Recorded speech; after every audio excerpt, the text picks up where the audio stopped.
So hello everyone, this is my second build idea that I'm going to be choosing. If I'm going to play softcore, I probably won't be playing brands. I probably will be playing Glacial Hammer because this seems very fun to play on softcore.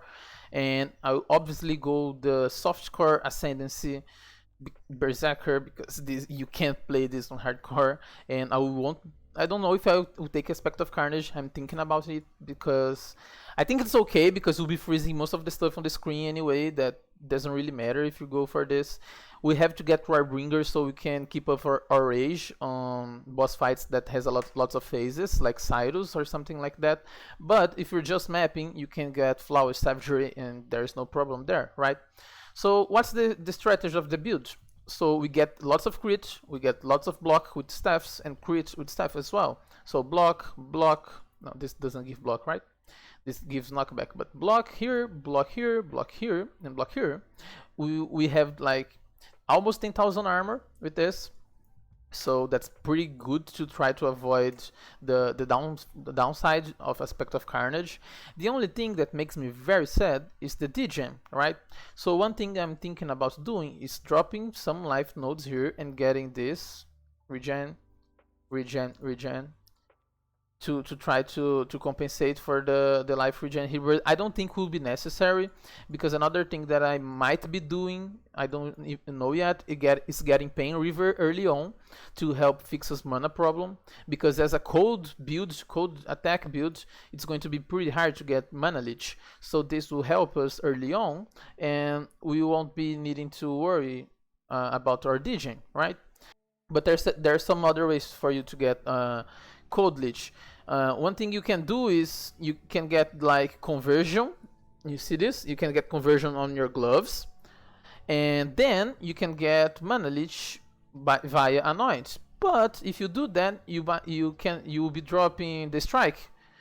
So that's really annoying. So we have to figure out some way to get mana regen. Another thing, or not mana regen, mana leech. Another thing you can do to compensate for that is getting 2 rings with minus flat mana on attacks, because then your attacks will be, I don't know, 2 mana each, and you can sustain it pretty easily, especially because it's going to help Alira and give some mana regen.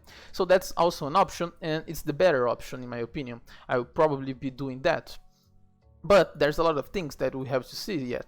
So, like, talking about things that we still have to test is Ancestral Cry, because if it's annoying to use Ancestral Cry without Call to Arms, I will probably be speccing to Call to Arms, right? And if we're not using Ancestral Cry, we might even come here and get Multi-Strike.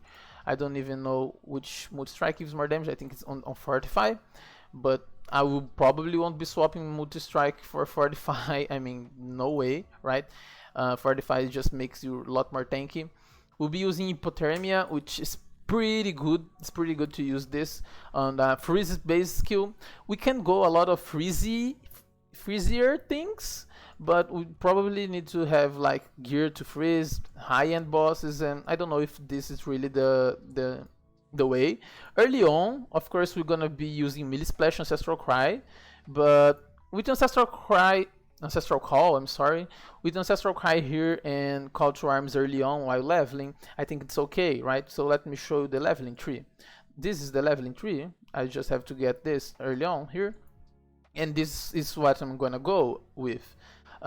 Ignore this anointment here. So just here, straight into Resolute Technique. Then we go here, Call to Arms. Then we go up and get this. After this, we have 2 options: start to getting crit or do the less traveling. So I rather do the less traveling. So we go here, go here, go here. Now after this would be about level. No, this is not 39. This is counting the passive. So about level 50. We have the skeleton of our tree, right? So then we start speccing into crit. We drop this, start getting the staff nodes, but probably won't be getting the staff nodes early on because I won't have a good staff. So we get general crit, we get this crit, this crit, this crit, and then we start building up, right? So this is what I'm imagining while leveling. So yeah, this is my cold Glacial Hammer character. There's nothing much to it. I just try to not be as squishy as most of Berserker by getting block with staffs, using roomies, And if you want to go full damage mode, you can slap on Abyssus. You can also trigger Frostbite on Frostbomb on bosses, because it will help your damage by a lot. You can also use Ancestral Protector and Ancestral Archive with multiple totems, and boom, you almost have 10 million damage, right? Considering that you don't have rings or anything like that, it seems pretty okay. So yeah, this is my second build, completely squishy, not hardcore viable, but I thought I wanted to share it with you because it's probably what I'm going to do. I'm not in the mood of playing hardcore, but I want at the same time because of the Caesar's race. But yeah, I wanted to share with you. I hope you like it, and yeah, see you.